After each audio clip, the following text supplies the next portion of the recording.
True Crime South Africa is published in conjunction with Arena Holdings, publishers of Times Live, Business Live, Sowetan Live, and others. The opinions expressed in this podcast do not necessarily represent the views of Arena Holdings and its affiliates. The little girl talks to her father on the phone. She babbles away about how she's watching television, and then, in true 3-year-old fashion, breaks into random song. Her voice echoes through the line, as though it will never be silenced. But it will. Soon, the song will end, and the little girl will be silent forever. This is True Crime South Africa. I'm Nicole Engelbrecht, and you're listening to episode 75, The Murder of Poppie van der Merwe.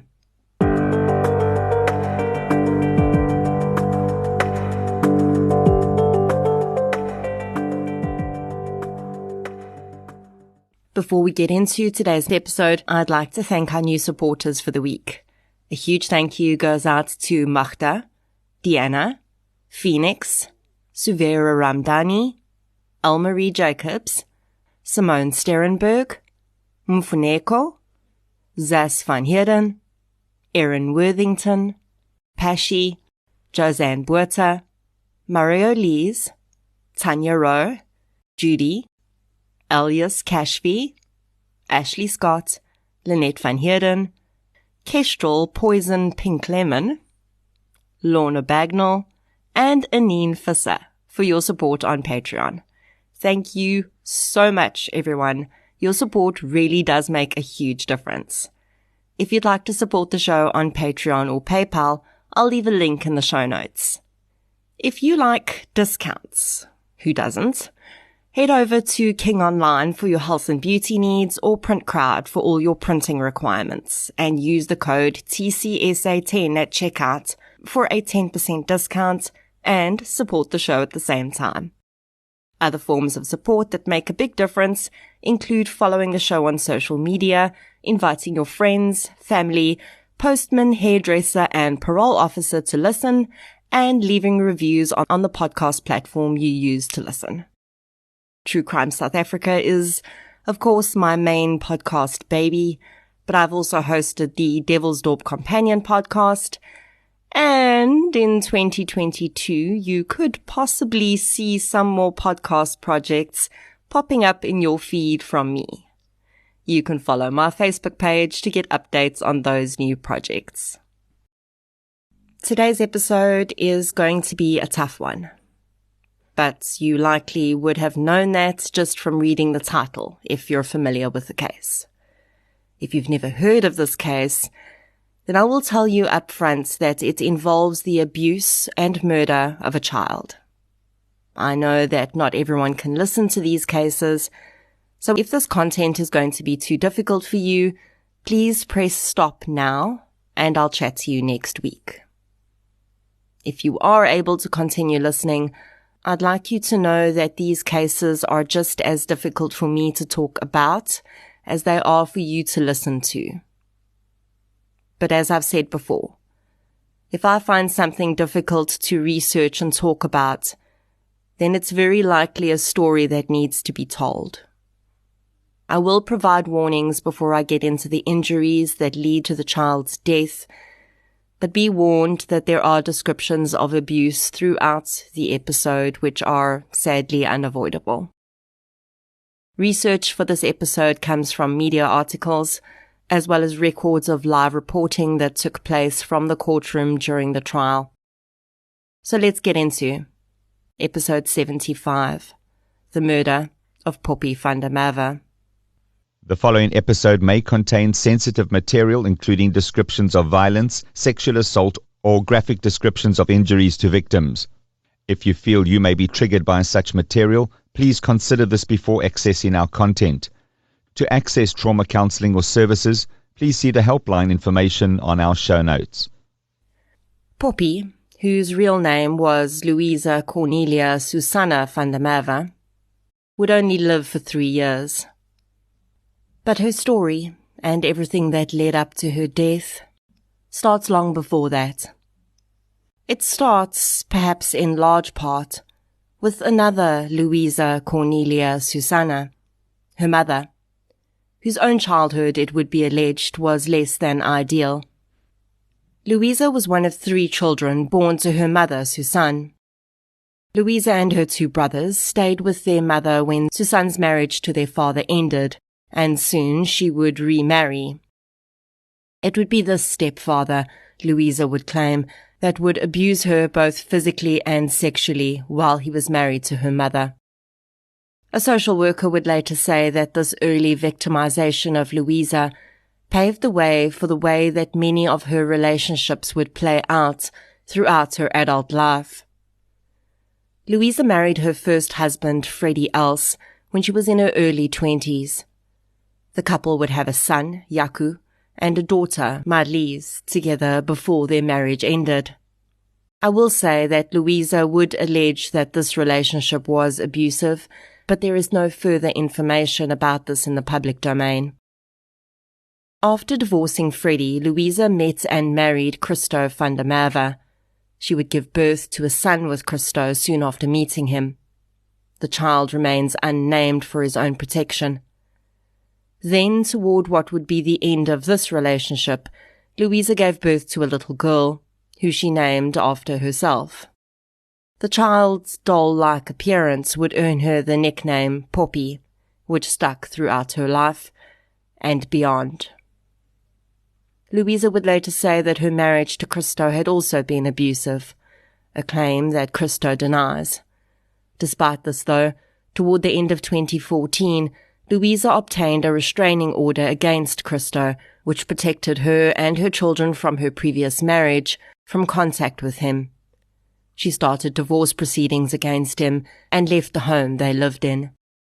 In 2014, she would arrive in the northern Cape town of Oranje with her older daughter Marlies, her youngest son, and little Poppie. The town of Oranje becomes a bit of a character on its own in this story, so it warrants diving into the setup and history of the town a little before continuing. Oranje is a town in the Karoo region of the Northern Cape. It's located on the Orange River, hence its name, which is the Afrikaans word for orange. As at 2020, the town had 2,066 residents. What makes Oranje quite different from other towns in South Africa is that its residents are all only white and predominantly Afrikaner people. In a South Africa that has long transitioned from separating areas by race, the town has understandably received a lot of bad press for this separatist notion. And in response, residents have claimed that they simply want a place to practice their Afrikaner culture in peace. They also claim that they do not actively ban other races or cultures from living in their town. The town has increased its independence from the rest of South Africa over the years, and they now have their own president, as well as their own currency. The Dutch Reformed Church plays a major role in the community, and I assume in order to maintain the standards by which their town was formed, anyone moving into Oranje is subjected to a welcoming and transition committee of sorts. So when single mother Louisa van der Merwe arrived in the town with 3 children, a local social worker, Heidi Smit, was tasked with helping the family to settle into the community. The children were put into a daycare service. Smit helped Louisa to find suitable accommodation, and she helped her to arrange a job at a local supermarket. Smit would also assist Louisa with her divorce proceedings against her husband, which had become a contentious issue. When Smit discovered that Louisa and Christo had been married in community of property, she advised the woman that she could claim against Christo's pension fund as part of the divorce settlement. As a result, Louisa van der Merwe would end up receiving 800,000 rand. In addition, Christo needed to pay monthly maintenance towards the needs of his son and daughter. But it would be the custody issue that would become the most contentious of the separation.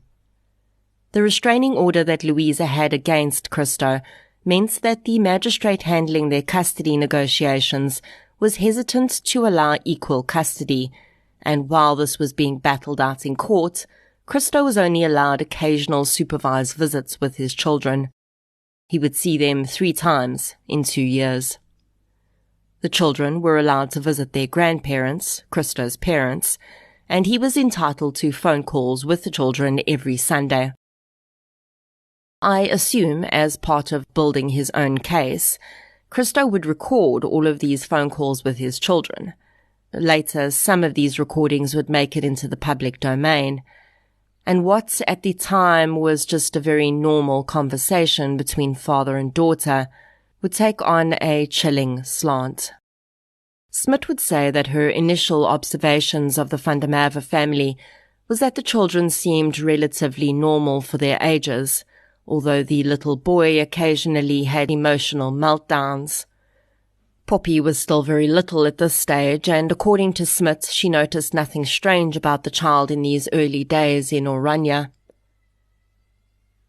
One thing that Smit and others from Oranje do talk about, that I personally found a bit strange, is the role that Louisa's oldest daughter, Marlies, played in the family. With Louisa working, Smit acknowledged that the then 14-year-old Marlies was the main caregiver for the younger children. She also described the teenager as being the stabilizing force in the household, saying that Louisa seemed emotional and highly strung, and Marlies was much calmer and seemed to be able to control the children better. Marlies herself would later say that this perception had been entirely accurate. In fact, she was essentially playing a mother role to her 2 younger half-siblings. She also did most of the housework, including cooking and cleaning. Now, this young girl had already been through quite a lot. She'd seen her mother through 2 messy marriages and moved around with her.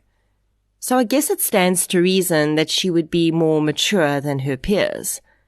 But she should not have had to have been. I will say, and this is just my opinion, but it is a bit annoying to me that a social worker would accept that a 14-year-old girl was the main caregiver for 2 children under 5, and that she had so much domestic responsibility put on her. And although this should have been bad enough, Marlies would soon realize that the worst was yet to come. In 2015, Kobus Kokemoer moved to Oranje. He had been born and raised in Pretoria and matriculated there before earning a qualification as an electrician.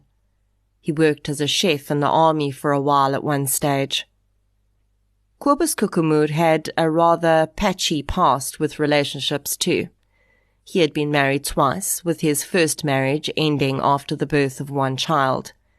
He would later say that he actually didn't know where that child was, and he believed that he may have moved to the United Kingdom with his mother. He would marry again and have another child, but that relationship would also end soon after the birth of his child, and he would not play much of a role in that child's life either, except for, by his own admission, occasionally paying maintenance when he could afford to. By the time Kobus moved to Oranje, he was unemployed and relatively broke. The Oranje Welcoming Committee was able to arrange employment for him at the same supermarket Louisa worked at, and it would be this fateful convergence of paths that would set the stage for the next relationship in Louisa and Kobus's lives, with deadly consequences. Louisa and Kobus dated for just a few months before he proposed to her and she accepted. The couple had been living together for a short period before their marriage, and to the outside world the family seemed happy. Although Marlies does not talk much about the months that she spent living with Kobus Kokemoer, later court testimony and charges would prove that the home was anything but happy from day one. Louisa and Kobus were married on the 14th of November 2015. On the 15th of November 2015, Marlies Els, Louisa's daughter, was told that she was no longer welcome in the Kokemoer home. The teenager boarded a bus and went to live with her father in the Eastern Cape. The two younger children, who'd become so attached to their older sister that very often they called her mommy, watched as their entire world changed overnight. Soon after the pair married, Louisa resigned from her job at the supermarket. Cobus continued to work there for a while, but Louisa was now at home. Poppie's brother would be pulled out of daycare at the end of 2015, but workers there would make some very concerning observations about the child and his mother and stepfather before he was removed from the school.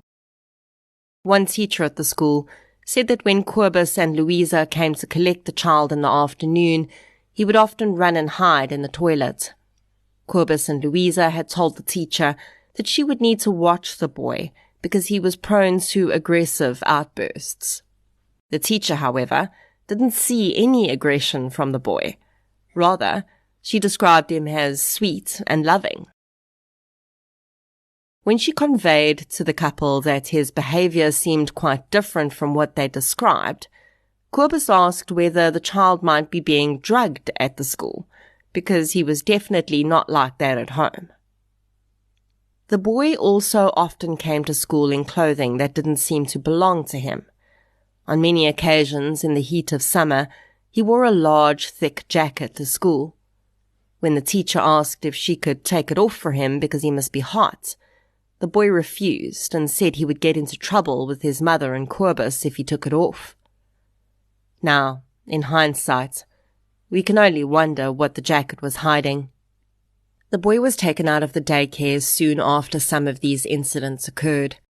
Poppie, though, remained in the daycare. Being very young at the time, she was less able to communicate, but teachers did notice that the child's behavior was quite different from what they would expect for a child of her age. The bruises had started to appear early on. At first they were in strange places, like her earlobes and her feet, but soon fresh bruises appeared before the old ones could heal. When teachers asked the Kokomurs where all the injuries were coming from, the responses differed. For the most part, they blamed rough play between Poppie and her brother, the latter of which had already been cast as aggressive by the Kokomurs. Sometimes Cobus claimed that the girl was just clumsy, or that she would come back from visiting her grandmother with bruises. The teachers at the daycare, of course, were only getting one side of the coin, but there was someone else who was watching the Kokomurs very closely, and he was privy to their home interactions. Yaku Ru lived next door to the Kokomurs. He said that initially the family was very withdrawn, and he hardly saw or heard them. But within a few months, he started to notice interactions between the parents and the children that worried him.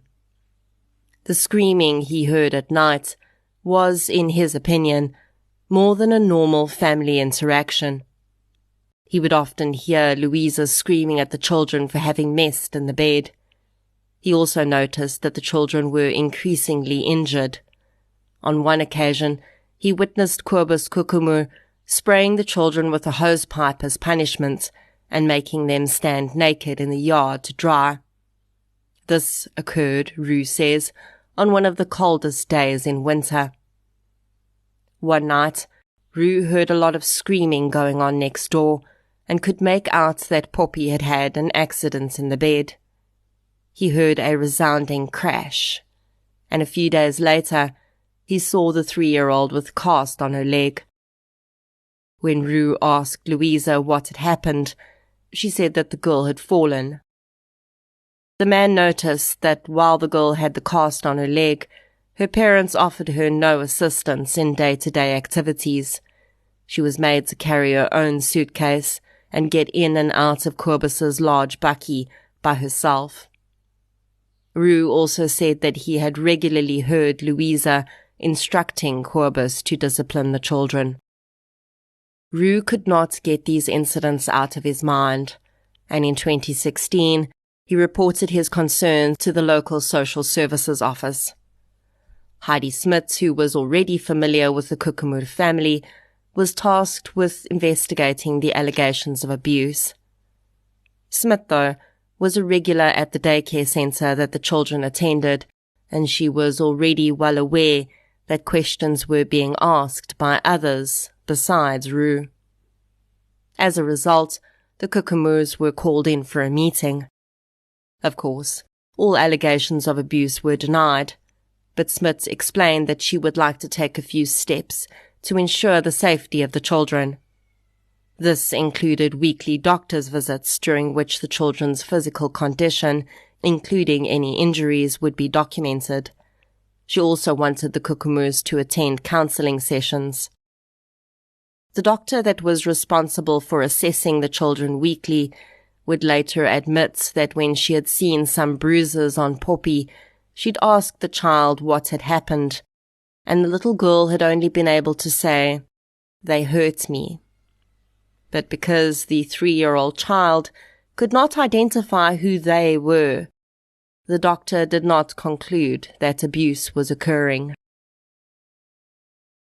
It is important to note at this point that according to the Children's Act, the teachers at the daycare, the social worker, and the doctor are mandatory reporters. They are mandated by law to report any suspicions of child abuse to the police. But here's the thing. Oranje doesn't have its own police station. Although they consider themselves a semi-independent region, their number of residents does not warrant that they have their own police station. So the closest SAPS reporting station is in Hopetown, which is 42 kilometers from Oranje. Hopetown SAPS would later confirm that they received no reports of a possible child abuse case occurring in Oranje during the period that the Kukumurs lived there. So essentially, Oranje was attempting to deal with the Kukumurs themselves. Whether or not the eventual intention would be to report to the authorities or not will never be known. But even if that intention existed, it would come too late. In May 2016, Louisa's brother died of kidney failure. Her mother, Susan Botma, would later say that after her daughter had married Kobus, she had seen her very rarely. Now, with the death in the family, though, Susan was able to see her daughter and grandchildren for the first time in a while, for a short period. One night she was bathing her grandson when she noticed bruises on his body. She asked the boy what had happened, and he told her that Kobus had hit him. Susan spoke to her daughter, who claimed that the boy was lying, but the older woman was not satisfied. She noticed that her grandchildren did not look healthy, and she approached a pastor at a local church for advice. She told the man that she suspected that Kobus Kukumur was abusing her grandchildren and her daughter, and asked how she could go about getting them help. The woman says that the pastor replied by admonishing her. He told her that she should not be interfering in her daughter's marriage. Susan Botma, duly chided by a person whose standing in the community she respected, never again questioned what was happening in her daughter's home. Although the Kukumurs seemed to play along with the requirements of the social worker in Oranje at first, even going for a few counselling sessions and submitting the children to the doctor's visits, tension was mounting in the household. Neighbour Yakuru spoke of this period around August 2016, saying that tempers seemed to be even more stretched than usual next door, and he felt that the children were just constantly screaming and crying. Although he had reported his concerns to the social worker, he had been assured that the situation was being dealt with. But then, one morning in September 2016, he woke up to find his neighbours had left in the middle of the night. Kobus Kukumur did not resign from his job. He simply didn't go back. The social worker Heidi Smith discovered that the Kukumurs had left Oranje when the school phoned her to say that Poppie had not come back to school. When she went to the house, she realized that the family had indeed left town. The Kokomoors did not just leave town, though. In the middle of the night, they packed all of their belongings they could fit into their bakkie and drove almost 8 hours to the town of Brits. The town of Brits is quite close to where Cobus Kokomoor grew up. It is a predominantly farming community, and it was on a farm in an area called Mamuchelskraal that the family found accommodation. While the community of Oranje would have a good amount of information to offer, the community of Brits had hardly had a chance to get to know the Kokomoors before all hell would break loose in their town. Please be warned that I am about to get into descriptions of injuries to Poppie van der Merwe. On the 25th of October 2016, Cobus Kokomoor's bakkie screeched to a halt in the parking lot of Brits Provincial Hospital. Paramedic Maurice de Beer was tidying his ambulance after having dropped off a patient at the hospital when he saw the man he would come to know as Cobus Kokomoor walking through the parking lot, holding the limp body of a small girl. Cobus was calling out for help as he walked. Maurice ran up to him and immediately noticed that the young child was already blue around her lips, indicating that she had not been breathing for some time.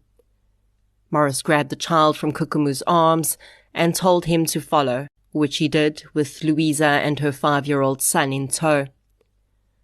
Maurice placed the girl on the first bed he found in the ER and shouted to the nurses to get a doctor. Getting ready to start CPR in an attempt to revive the girl, Maurice tried to open her mouth. It was then that he realized that rigor mortis was already setting in. 3-year-old Poppie van der Merwe was far beyond saving. Maurice then stood back and looked at the girl who was, according to him, covered in bruises.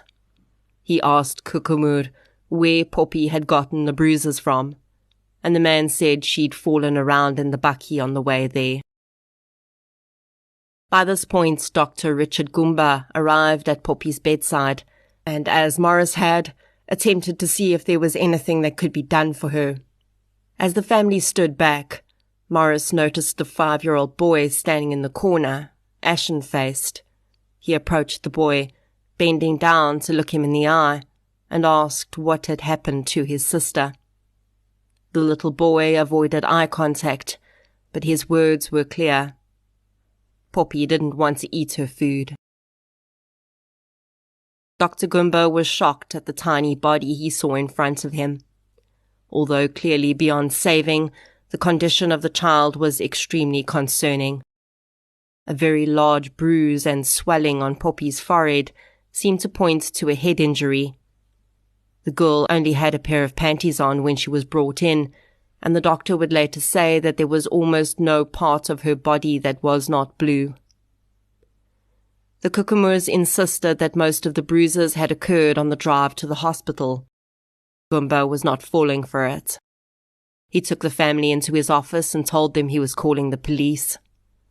The Kokomoors insisted that it was not necessary to get the police involved, but Gumbo told them that it was not up to them. Poppie's tiny, broken body was photographed in situ. When Sergeant Gift Matome arrived at the hospital in response to Dr. Gumbo's call, he was taken aside by the doctor and shown the photographs.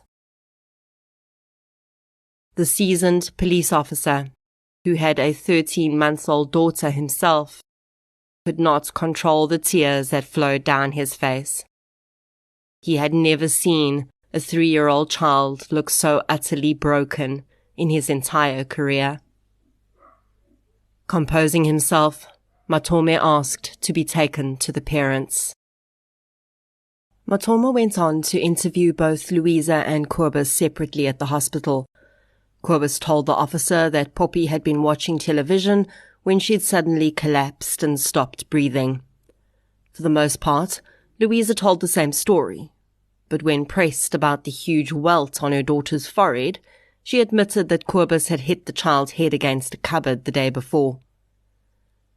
Kobus Kokomoor was arrested at the hospital and taken into custody.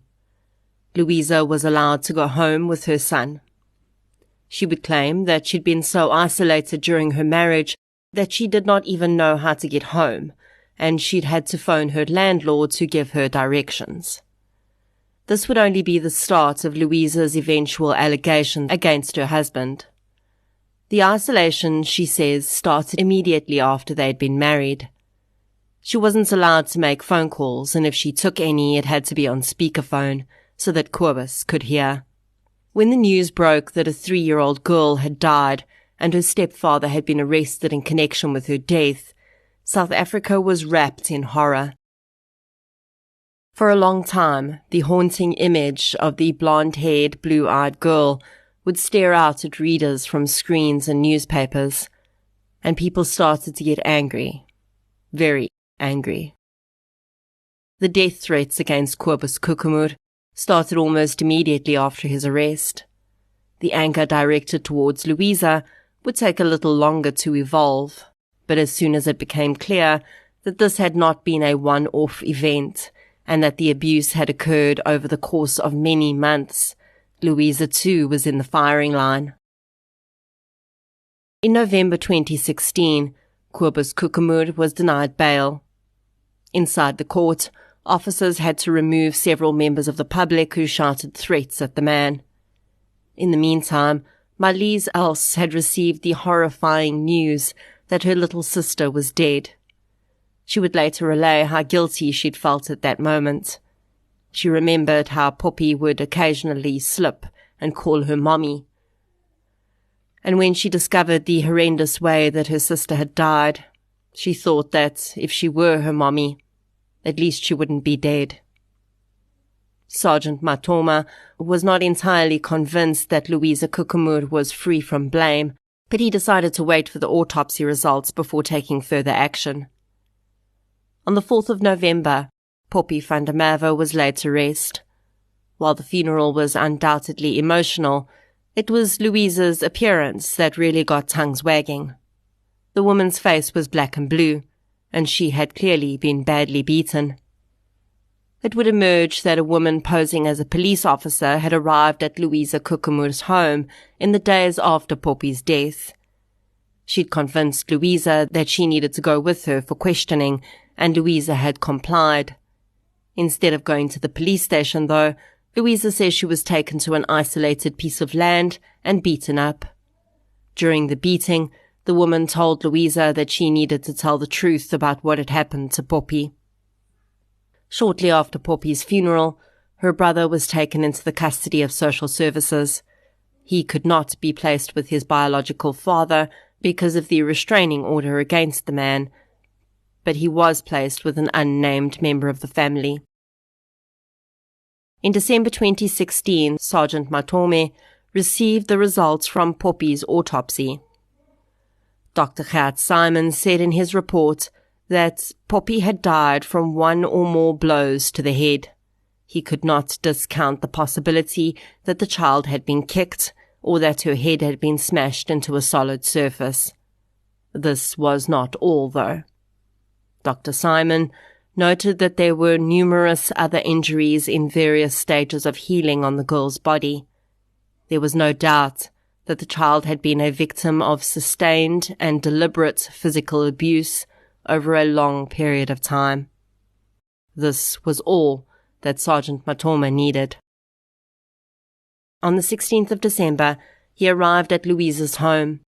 He discussed the results of the autopsy with her and explained that her story did not match the evidence. Louisa then began to add that she'd last seen Poppie lying in front of the television when Kobus had come home, but then she'd gone outside, and when she came back in, she found her daughter blue and not breathing in the bathroom. She didn't know if Kobus had perhaps done something to her, but the previous nights Poppie had messed in the bed, and she had seen the child's head hit against the cupboard. Matome arrested Louisa Kokomoor on a charge of murder and a charge of child abuse. When South Africa discovered that Louisa had likely not been the innocent bystander she presented herself as, she was greeted with the same rage and threats her husband had received. On the 20th of December 2016, Louisa Kukumur was denied parole. Initially, Cobus Kukumur was unable to find an attorney that was willing to represent him, and this, as well as several other aspects of the case, would continue to delay the start of the trial for almost a year. In May 2017, Kukumur's defense attorney indicated that they were going to apply for leave to strike the case off the roll because their client was experiencing undue hardship in prison while waiting for his trial. Both Louisa and Cobus were facing 4 charges each, one of the murder of Poppie, one of abusing her, and 2 other counts of child abuse which applied to Poppie's brother and to Poppie's half-sister Marlies, who had since also admitted to having been beaten by Cobus while her mother watched. Both pleaded not guilty to all charges when their trial eventually got underway in the Gauteng High Court in October 2017. In his statement, Cobus claimed that he had only ever hit the children on their hands and bottoms with a wooden spoon, which he categorized as discipline. He said that Louisa spent much more time with the children and he had no idea what she'd done to them. He said that in the months before her death, Poppie had started to have episodes during which she would lay on her back and stare blankly up at the ceiling. She would sometimes stop breathing during these episodes. He claimed that they had tried to get medical assistance, but doctors had said there was nothing wrong with Poppie. In the household, they referred to these episodes as Poppie playing dead. Kukumur claimed that the night before Poppie had died, she had messed in the bed and Louisa had lost her temper and thrown the girl against the cupboard. According to him, when he got home from grocery shopping on the 25th of October, Louisa had come out to the car to tell him that Poppie was playing dead again. He said he'd gone inside and shook the child and she'd come round. He then went on with offloading the groceries. A while later, he claimed he'd been outside at the braai when Louisa had again told him that Poppie wasn't breathing. This time when he went inside, the girl did not rouse, and after throwing water on her face, attempting mouth-to-mouth, and thumping her on her back, there was no response, and they had rushed her to hospital. Louisa would admit that Cobus had been assaulting her children, but she claimed that she was too scared to stand up to him. She continued to insist that she had never instructed Cobus to assault the children and that she had never taken part in the abuse. Poppie's now 6-year-old brother also testified. Through a remote camera setup, he told the courtroom that on the day Poppie had died, Cobus had stuck her head in the toilet and flushed it. But Poppie did not wake up. He spoke of several instances in which he and his sister had been beaten, kicked, and thrown around. When asked what his mother was doing when Poppie was unconscious and dying on the day of her death, he said that she stood in the doorway and watched. Marlies Els also testified in court to the abuse that was inflicted on her and what she had witnessed happening to her brother and sister. Later, she would say that at Poppie's funeral, she'd felt sad for her mother, but very soon, that sadness turned to rage. Pretty early on in the trial, it became clear that the presiding Judge Bam was very concerned that the residents of Oranje had tried to hide what was happening in their town by not following through on their mandate to report Poppie's suspected abuse to the police in Hope Town. At one point, an application was made to the NPA to charge others in this case with culpability in Poppie's murder, but the NPA would decline to prosecute. In passing down his judgments in December 2017, Judge Bam said that both parents were, in his opinion, equally guilty of the murder of Poppie van der Merwe. He also condemned the actions of those who had essentially aided in continuing the abuse of the girl by not reporting her abuse to the police and doing nothing when the Kukumurs fled town. In 2018, while awaiting sentence, Kobus Kukumur tried on 2 separate occasions to end his life. On one occasion, he slit his wrists with a sharp object, and on the other, he somehow obtained a bottle of Jay's cleaning fluid and drank it. These attempts would only serve to delay the inevitable, though. In May 2018, both Louisa Kukumur and Kobus Kukumur received life sentences for the murder of Poppie van der Merwe. They were also found guilty of abusing the 2 other children and given additional years added to their sentence for this. Speaking to journalists after the sentence, Sergeant Matome said that although those images of Poppie still haunted him, he felt as though he had achieved some form of justice for her, especially since her mother was also made to answer for her part in the child's death. Louisa would eventually reveal that on the day in question, Poppie had been lethargic the entire day. This is very likely from the serious head wound that had been inflicted on her the day before. When Kobus arrived home, she claims that she told them the girl was refusing to eat and looking very sleepy. Kobus had gone over to Poppie and kicked her in the stomach. She couldn't remember if Poppie had reacted when Kobus kicked her, but she says that then she turned around and left the house to get the groceries out the car. Yes, her husband kicked her 3-year-old daughter in the stomach, and she went to fetch the groceries. When she returned, Poppie was blue and laying in the bathroom. From the descriptions the medic gave of how Poppie's mouth had already been impossible to open by the time he saw her at the hospital, it is very likely that she had already been dead for at least an hour, if not more, by the time she arrived at the hospital. Although the perpetrators were behind bars, South Africa found it difficult to move on from Poppie's story, and perhaps rightly so. Her short life highlighted the importance of mandated reporters doing what they are bound by law to do. The identity of Poppie's brother is protected by law. We do not know his current whereabouts or situation, but I can only hope that he is doing well. Poppie's biological father was quite active in the media during the trial, condemning both Kobus and Louisa for murdering his daughter.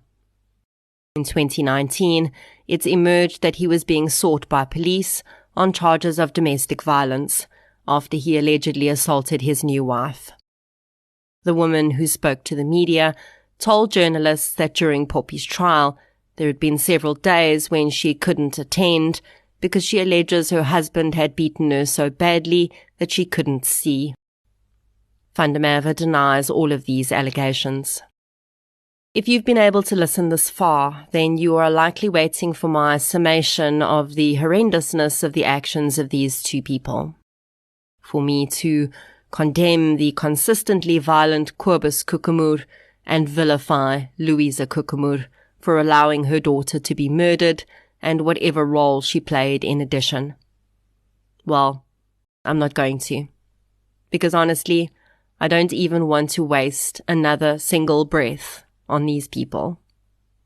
So instead, let's talk about Poppie. Marlies else recalls how her little sister would giggle when she played with her. Her teachers recall the girl's big blue eyes and her sweet nature. Her brother recalls how much fun they had playing together.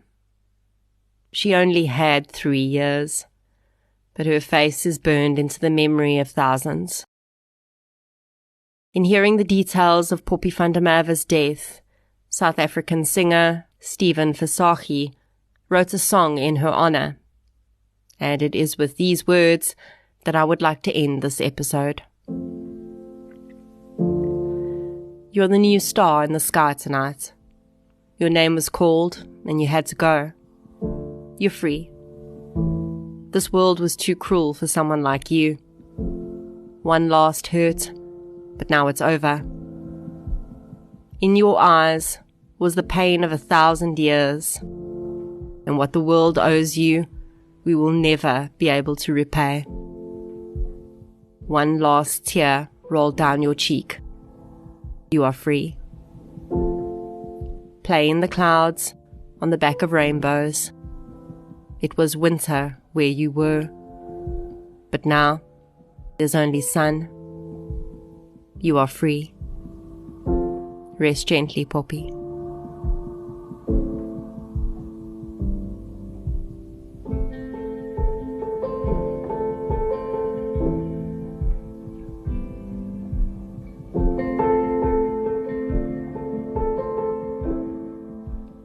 Thank you for listening to episode 75, The Murder of Poppie van der Merwe.